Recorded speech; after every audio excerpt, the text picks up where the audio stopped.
Now that the American dream is reserved for the wealthy, smart crowd is opting out. The already wealthy and their minions are unprepared for the smart crowd opting out. Damn right.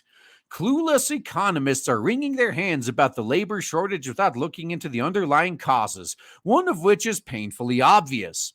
The American economy now only works for the top 10%. The American dream of turning labor into capital is now reserved for the already wealthy. And everyone else is starting to catch on and is deciding, I'm not going to work myself into an early grave to make a billionaire into a trillionaire. Nah, I'm done. As a result, the smart crowd is opting out of the conventional workforce's debt, overwork, debt, and treadmill. That's a nice way of putting it.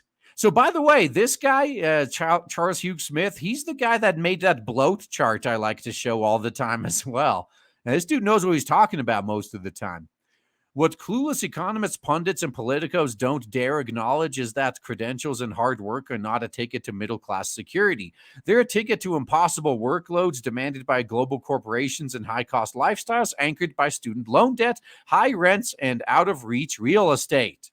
In other words, credentials and hard work are a dead end. Costs rise faster than your income no matter how hard you work. Corporations are ruthlessly extricative despite the bogus PR of we value our employees. Just as the government only values its tax donkeys after they're gone, corporations only value their employees after they burn out and leave the corporate America treadmill for good. Oh, dude, depending on who the employees are, yeah, these companies, they want you desperate and dependent on them because they don't want you to have the option to leave. That's what all this is about. If you are independently wealthy and you have the option to quit your job, employers don't like that because then they can't just force you into submission, basically. When you live paycheck to paycheck, they know they have you by the balls. They can make whatever unreasonable request they want, and they know you're just going to bend over and take it because how else are you going to feed yourself for the next week? But imagine if they encounter someone that doesn't need that job and they try to power trip on them and the employee just flips them the bird and leaves. And then the manager sits there like, fuck, I really needed him to do that task. Now we're going to be out millions of dollars. Well, you should have thought about that earlier, though, huh?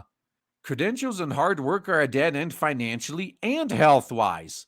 The stress of overwork breaks down physical and mental health slowly and then all at once. Financially, the endless inflation of asset bubbles means younger workers must buy assets at the top of the bubble and hope the bubbles won't pop. But since bubbles always pop, the game of enticing young workers to buying overvalued stocks, junk bonds, and houses is a dead end.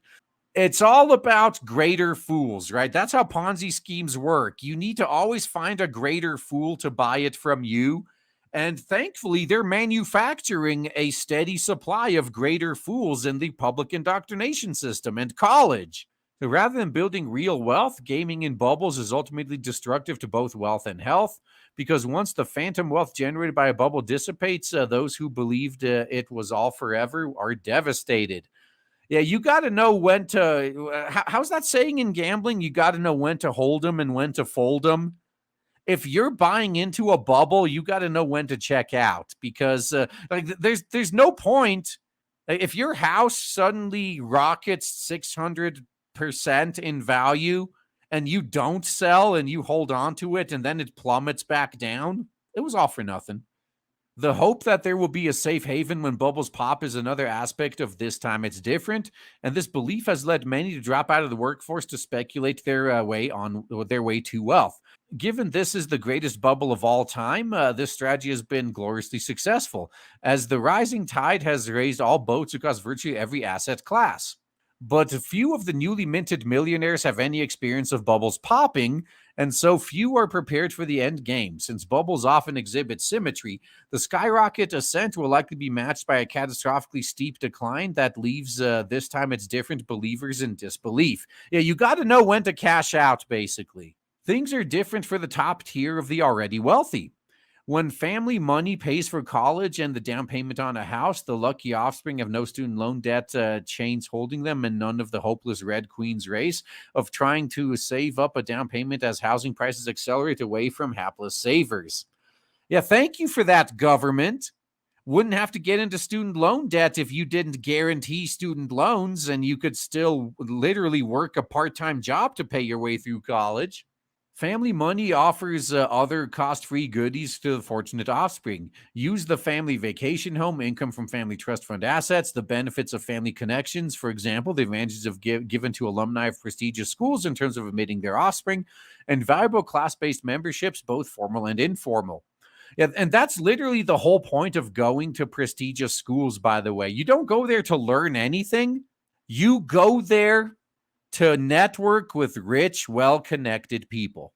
Now, trying to reach the same level as the already wealthy is a path to burnout and frustration, as the chasm is too wide to leap. Those gambling in the greatest bubble of all time, casino, are winning now, but relying on number 22 coming up again and again is becoming increasingly risky. The speed at which the phantom wealth of debt asset bubbles can collapse is not widely understood, and the collapse will catch most punters off guard. And everyone else knows this, which is why they're basically using them. In other words, membership in the already wealthy based on speculative gains may prove more temporary than expected. Yeah, you got to cash out at the top. There are many ways to opt out. Here's one account of one strategy. What I learned from living 5 years in a van. That's right. The already wealthy and their minions are unprepared for the smart crowd opting out. In their precious naivete, the technocrat class reckons a few more dollars an hour will lure the smart crowd back into wage debt penury.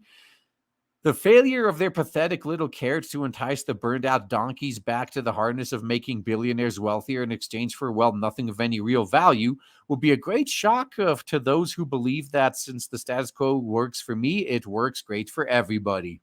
So fucking true, man. This is the one power that the lower and middle classes have, is the power to just opt out. Because the rich don't do these things themselves. They rely on us to do things for them. If we just stop, they come crashing down. They have the most to lose. Oh man, I am so excited to tell you guys right now that finally, after about a year of build-up and shilling, we have launched Blade Devil on Indiegogo, and so far it is doing so well thanks to awesome people like you. If you haven't backed it yet, then please check the links in the description and check out Blade Devil on Indiegogo. You will not be disappointed. Looking forward to seeing you there.